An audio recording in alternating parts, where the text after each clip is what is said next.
اس کے علاوہ حضرت عیسیٰ علیہ السلام کی لائف کو آپ دیکھ لیجئے، کس قدر آپ کو ستایا جاتا تھا۔ اس کے علاوہ آپ اور بھی بہت سی اگزامپلز دیکھ سکتے ہیں پروفٹس کی لائف سے، لیکن آپ ذرا امیجن نہیں کر سکتے کہ کس قدر وہ صابر و شاکر تھے۔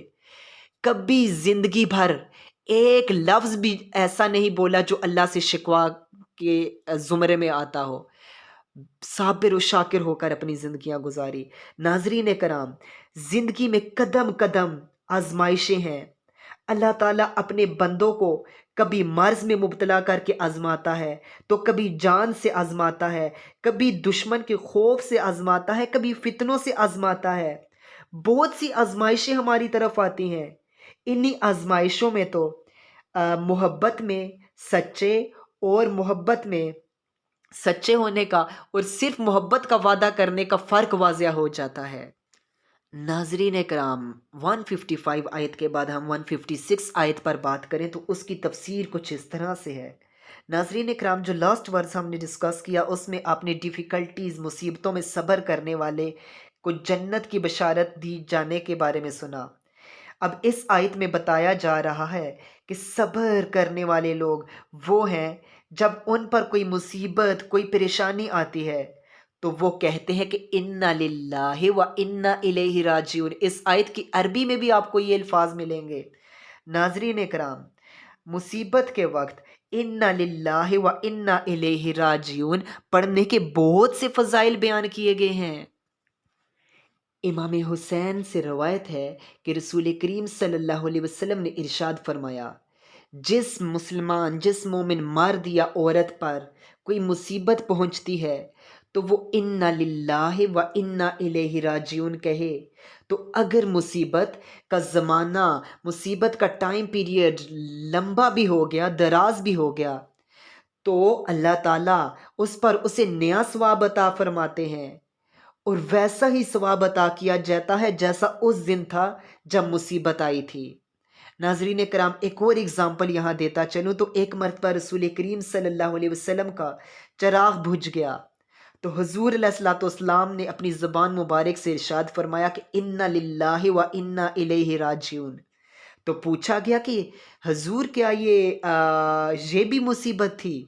تو حضور علیہ الصلوۃ والسلام نے ارشاد فرمایا کہ نعم، جی ہاں، ہر وہ چیز جو مومن کو اذیت دے، اذیت میں مبتلا کر دے، مصیبت میں مبتلا کر دے، اور اس پر ہر اس چیز پر اجر ہے۔ اور آج ہم ذرا امیجن کریں کہ ہماری زندگی میں کس قدر ڈیفیکلٹیز آتی ہیں، پریشانیاں آتی ہیں، ہم تو اللہ کی ناشکری کرنے لگ جاتے ہیں، لیکن حضور فرما رہے ہیں کہ جب مومن پر کوئی اذیت آتی ہے، مصیبت آتی ہے، تو اس پر اجر ہے، اس کا ہمیں ریوارڈ عطا کیا جاتا ہے۔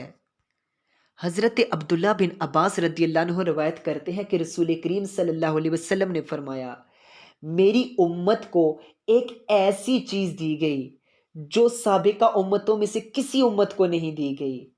وہ چیز کیا ہے؟ ذرا غور سے سنیے۔ وہ چیز مصیبت کے وقت انا للہ و انا الیہ راجعون ہے۔ اللہ اکبر!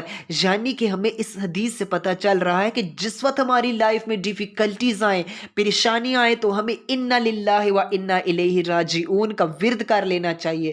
کیونکہ یہ ایک ایسا امتیاز ہے جو ہم سے پہلے کسی امت کو نہیں ملا۔ یہ خصوصی طور پر ہمارے لیے یہ قسم کا ٹائٹل رکھا گیا ہے۔ ناظرین کرام، اس کے بعد آیت نمبر 157 پر بات کریں تو اس کے حوالے سے کچھ چیزیں گوش گزار کرتا چلوں کہ as a human, as a Muslim, ہماری رسپانسبلٹی ہے کہ ہمیں پتہ ہونا چاہیے کہ ڈیفیکلٹیز کو کیسے ہینڈل کرنا ہے، ان کو ہینڈلز کرنے کا کیا طریقہ ہے، اور ہمیں معلوم ہونا چاہیے کہ ہمیں کسی مصیبت میں، پریشانی میں ڈس ہرٹ نہیں ہونا چاہیے، مایوس نہیں ہونا چاہیے۔ مصیبت آنے پر ناظرین کرام، زبان یا دیگر اعضاء سے کوئی ایسا کلام، کوئی ایسی بات، کوئی ایسا فعل سرزد نہ ہو جائے جو شریعت کے خلاف ہو۔ ہمیں اس چیز کا خاص خیال رکھنا چاہیے، کیونکہ آج ہمارے ہاں ایسا ہو جاتا ہے، مصیبت میں، پریشانی میں ہمارے منہ سے کیسی کیسی بکواسات نکل جاتی ہیں جو ہم امیجن نہیں کر سکتے۔ اس کے لیے صبر کی سب سے بہترین صورت یہ ہے کہ مصیبت کے آثار ظاہر نہ ہوں۔ حضرت انس رضی اللہ عنہ فرماتے ہیں کہ حضرت ام سلیم رضی اللہ عنہ کے بطن سے حضرت ابو طلحہ رضی اللہ عنہ کا لڑکا فوت ہو گیا، تو حضرت ام سلیم رضی اللہ عنہ نے گھر والوں سے، اپنی فیملی والوں سے کہا کہ آپ ابو طلحہ کو بیٹے کی وفات کی خبر تب تک نہ دیجیے جب تک میں خود خبر نہ دے دوں۔ تو فیملی نے کہا کہ ٹھیک ہے۔ اب حضرت ابو طلحہ رضی اللہ عنہ گھر تشریف لائے، تو اس موقع پر ام سلیم رضی اللہ عنہ نے شام کا کھانا فیملی میں سرو کیا، حضرت ابو طلحہ کو بھی کھانا پیش کیا گیا، انہوں نے کھانا اچھے سے کھایا۔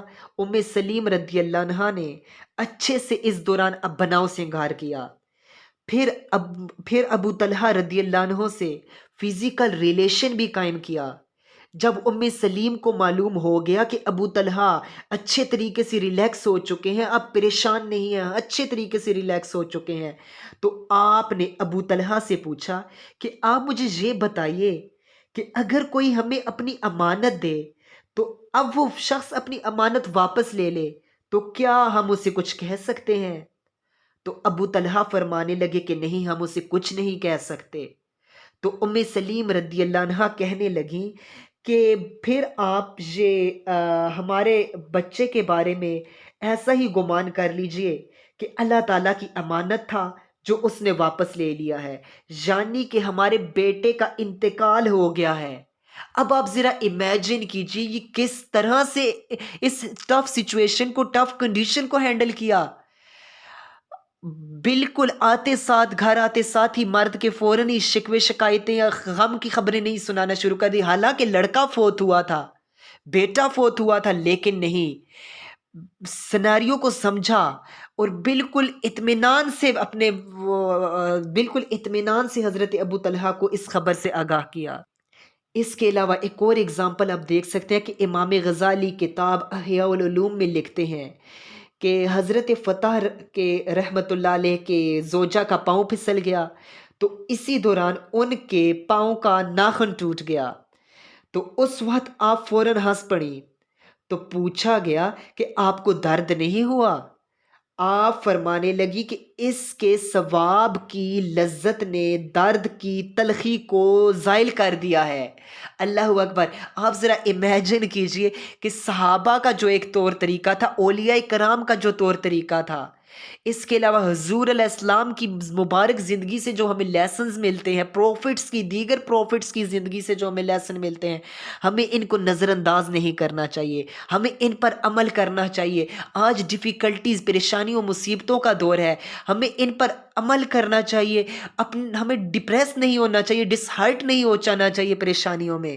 اب اس کے بعد ناظرین کرام، شروع میں کہا تھا کہ آیت نمبر 154 کو ہم آخر میں ڈسکس کریں گے، تو اب ہم آیت نمبر 154 کو ڈسکس کرتے ہیں ہلکا سا۔ آیت نمبر 154 کا اردو میں آپ ترجمہ کرتے ہیں تو یہ آیت شہداء کے حق میں نازل ہوئی، شہداء کی فضیلت میں نازل ہوئی، اور اللہ تعالیٰ کی راہ کے شہیدوں کو مردہ مت کہو، وہ زندہ ہے لیکن تم سمجھ نہیں سکتے۔ ناظرین کرام، شہداء کو مردہ کہنا ان کے اعزاز و تکریم کے بالکل خلاف ہے۔ وہ اپنی برزخ کی زندگی میں بالکل زندہ ہیں، حیات ہیں۔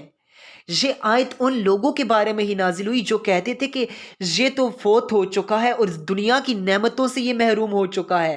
انہیں کہا جا رہا ہے کہ نہیں، انہیں کہا جا رہا ہے کہ یہ نعمتوں سے محروم نہیں ہوا، اس نے تو اللہ جل شانہ کی راہ میں اپنی جان کا نذرانہ پیش کر دیا ہے، اب اللہ تعالیٰ اس پر اپنی خوب رحمتیں نازل فرما رہا ہے، انہیں نعمتیں دی جا رہی ہیں، انہیں رزق بھی دیا جا رہا ہے، یہ قبروں میں اپنی زندہ ہے، تم شعور نہیں رکھتے۔